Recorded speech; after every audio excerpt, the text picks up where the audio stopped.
What's up, movie fans? Guys, you ever just get hit with the realization that Marvel just announced a 5th and 6th Avengers movie, and DC still can't decide which version of its first Justice League movie is canon? Yeah, that's kind of sad. So today, I am going to be talking about San Diego Comic-Con. I wasn't there, but they announced a lot of stuff. Marvel did. Nothing else seemed to. DC had hardly anything. They had a trailer for Shazam 2. That was about it. And I don't even think Star Wars had anything. Marvel just absolutely destroyed it. They announced their entire Phase 5 and some of their Phase 6. They were not messing around at Comic-Con. They stole the show. And so today I wanted to talk about all of their upcoming projects. They talked about 17 of the upcoming projects they had at Comic-Con, and I wanted to rank all 17 of them based on how excited I am. So the rest of Phase 4, all of Phase 5, and what they've announced of Phase 6, I want to rank all of that based on how excited I am for each project. I won't be talking about the animated stuff, because it seems like that's not even that important to the MCU.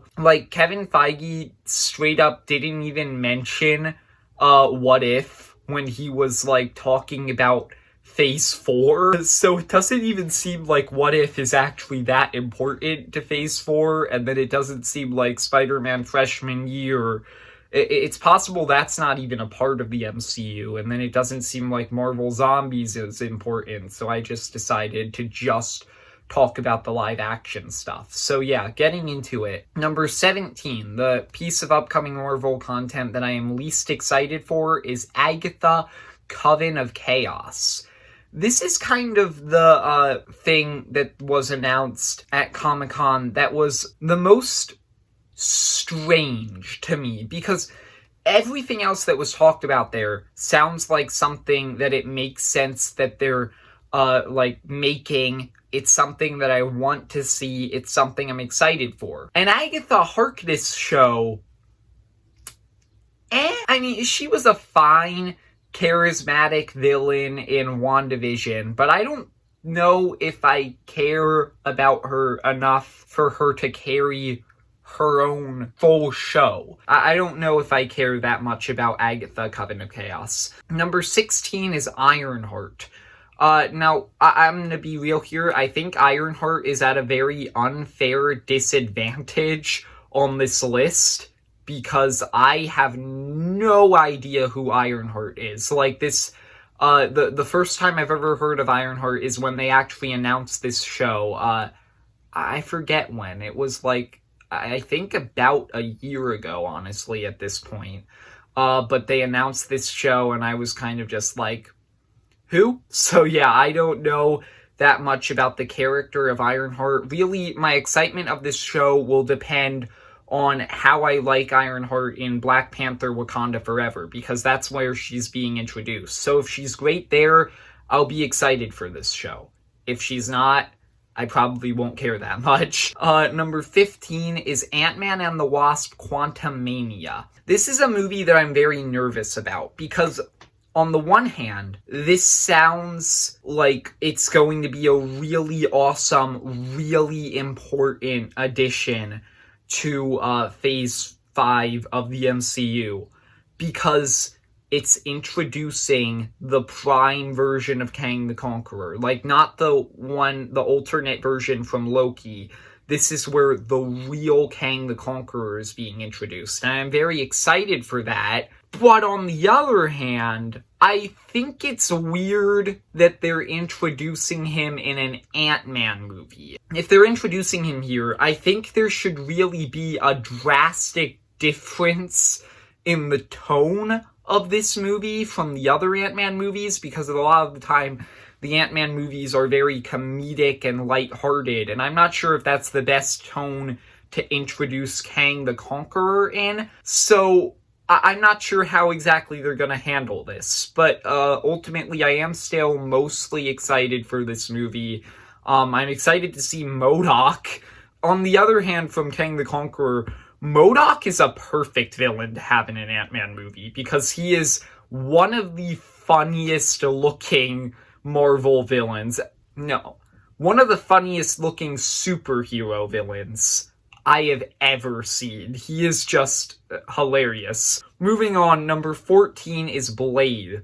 Once again, Blade is at an unfair disadvantage because I don't know who Blade is. I know that he's apparently some kind of vampire, but I have never seen any of the original Blade movies. I've never read any of the comics with him, so I don't know who Blade is. I'm still mostly excited for this movie because I've heard that Blade is a very cool character, and I've heard some things about how he is in the movies and the comics, and I'm fascinated by it. And then he also had a brief voiceover cameo in Eternals, so it's possible that this movie could, I don't know if they are going to, but it could tie up some loose ends from Eternals and the whole Black Knight plotline. So that gets me a bit more excited for it. So yeah, that's why I'm a bit excited for Blade, even though I don't know who he is that much. Number 13 is The Marvels. Captain Marvel it's an alright movie. I don't know. I think Captain Marvel is another movie where I kind of dislike it every time I rewatch it, and the more I think about it. I think that it has a lot of problems, especially with Carol as a character. However, I still think that overall it's a fine movie. But yeah, I'm not anticipating its sequel that much, except for the fact that it's going to have Kamala Khan and Monica Rambeau in it. That makes me a lot more excited for this movie than I otherwise would be. Like, those are two characters who I actually do really like. So maybe they can carry Captain Marvel's movie for her. Number 12, I have She-Hulk Attorney at Law. I've mostly enjoyed the trailers that they have shown for this series. I don't know. I like the trailers have shown that it's going to be very comedic and goofy. I'm not sure if I'm that into that sort of tone. So I'm not that excited for this show. However, there are still a lot of things that get me very excited for this show. For example, Daredevil. Daredevil was shown in the most recent trailer for this show.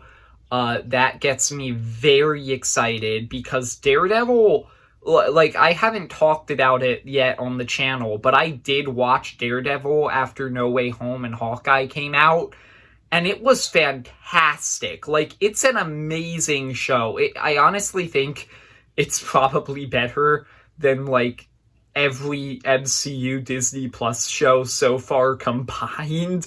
Like, it was a really good show. And so seeing him again in this is going to be awesome. I'm also excited to see Hulk, Wong, the return of Abomination for the first time since 2008. Yeah, all of that gets me excited for this show. Number 11 is Black Panther Wakanda Forever. Now, this might surprise some people because they just showed an amazing trailer for this movie. Like, honestly, I think the Wakanda Forever trailer might be in my top 5 favorite teaser trailer for a Marvel movie that I have ever seen. Like, that was an amazing trailer. It really showed that this is going to be a dark, emotional, complex movie about how all the different characters from the first movie grieve T'Challa's death. and I think that that's a fantastic way to do a tribute to Chadwick Boseman. And I also love the fact that they're introducing Namor. I'm excited to see how that works out. And obviously, this isn't the filmmakers' fault at all. This was completely out of their hands. It was a terrible situation. But I can't help but feel like there is still going to be something missing at the core of this movie without T'Challa. So that's the only reason I'm not as excited for it. Ultimately, this is still a very exciting movie. Number 10 is Loki Season 2. I really liked Loki Season 1. There you go. That's why I'm excited for Loki Season 2. Like, I don't know what else there is to say. I really liked Season 1. I loved seeing more of Loki in that season, and I thought that the characters of Sylvie and Mobius were fantastic. I thought the way that it set up the multiverse phase of the MCU was fantastic. I really liked Loki Season 1, and I'm excited to see how they continue all of that into Season 2 and where this story goes. Number 9 is the Thunderbolts. I don't know a lot about the Thunderbolts, but from what I've heard, they're Marvel's version of the Suicide Squad, a team of anti-heroes and villains who are, I don't think they're forced, but they are essentially become a superhero team, kind of. I think that's a great concept. Like, obviously, one out of the 2 Suicide Squad movies at DC were great. So I'm excited to see how Marvel does that concept. And if they can do it well with this movie. Once we hear what the actual lineup of the Thunderbolts is, I'll be even more excited, because I've heard rumors that it's going to be Yelena Belova, Zemo, John Walker, Abomination, a few other people, and they just all sound like great picks. So yeah, I'm excited for this movie. Number 8, Captain America New World Order. I haven't exactly made it secret that I was not the biggest fan of The Falcon and the Winter Soldier. I had a lot of problems with it. But Sam Wilson was not one of my problems with that show. As a matter of fact, I think he was the best thing about it. So I'm really excited to see how he continues to be Captain America going forward in the MCU and in this movie. So yeah, that's why I'm excited for this movie. I don't have a lot more to say here. We don't know a lot about Captain America New World Order. Yeah, I'm just excited to see how Sam Wilson continues to follow up the legacy of Steve Rogers and become Captain America. Number 7 is Echo. Now, this might seem very high to a lot of people. Echo was a pretty good character in Hawkeye. Like, I thought she was pretty compelling, and I'm interested in seeing more of her, definitely. But a lot of people might be like, really? You put Echo that high? And those people have probably haven't heard a lot of what's going to be in this series, because if you did hear like all of the different rumors and stuff about Echo, then you would be just as excited as I am, because I'm not even sure if this is a rumor or not, but apparently Daredevil and Kingpin are going to be in this show. Like, somebody accidentally leaked that, and it's in a way where it's basically confirmed that they are going to be in this show, meeting for the first time since Daredevil. That's very exciting. And then apparently this show also has some writers from Daredevil a part of it, and that's very exciting. Like, those things, combined with the fact that Echo is a pretty compelling character who I think can carry her own show, just makes me very excited to see what this series is going to be, and to see if it's going to be as good as I hope and I think it can be. Moving on, number 6 and number 5. I'm just going to say them at the same time because they're kind of like a package deal here. They are Avengers, the Kang Dynasty, and Avengers Secret Wars. Avengers 5 and 6, I'm very excited for. I'm very excited to see the Avengers on screen again. I'm very excited to see what all of this multiverse stuff is building up to, and to see this all-out multiversal war that is most likely going to happen in these two movies. I'm just very excited to see where all of this is really going. So yeah, Avengers, the Kang Dynasty, and Avengers Secret Wars. I'm very excited to see them. Number 4 is Secret Invasion. Now I'm very excited for Secret Invasion, even though I haven't read the comic Secret Invasion, but my real exposure to the Secret Invasion storyline was through the animated show Avengers Earth's Mightiest Heroes. If you haven't seen that show, watch that show. It's very good. I highly recommend it.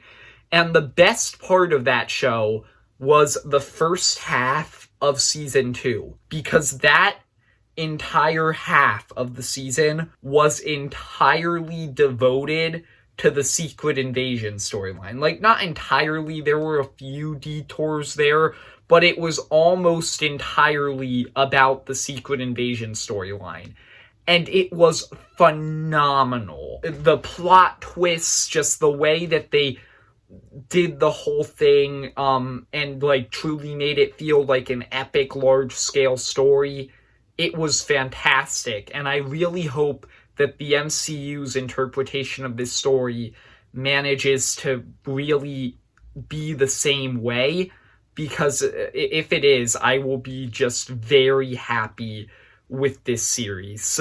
I'm very excited to see how they do this. Number 3. And even though this is in the number 3 spot, this is easily the one that got the biggest reaction out of me when it was announced, because it was probably the most unexpected out of all of these. Number 3 is Daredevil Born Again. They are bringing back Daredevil. Like I said, I love Daredevil. It was phenomenal. And so if this series is just Daredevil Season 4, I'm so excited for that. Like, I hope they actually follow up on some plot lines from Daredevil. I really hope that this feels like more of a sequel than it does a reboot. I hope they bring back Foggy and Karen. I hope that this just really does feel like more Daredevil. And if it does, this series is going to be fantastic. I cannot wait to see this. Number 2 is Guardians of the Galaxy Volume 3. Guardians of the Galaxy and Guardians of the Galaxy Volume 2 are two of my favorite MCU movies. They are just like near perfect. James Gunn was fantastic with them and the way that he told those stories. Guardians 2 might be the most underrated MCU movie, honestly. They are just fantastic, and this seems like it is going to be a big emotional conclusion to this era of the Guardians. Like, because James Gunn has said many times that this is going to be the conclusion to this whole era of the Guardians of the Galaxy and this team that has been here since the first movie.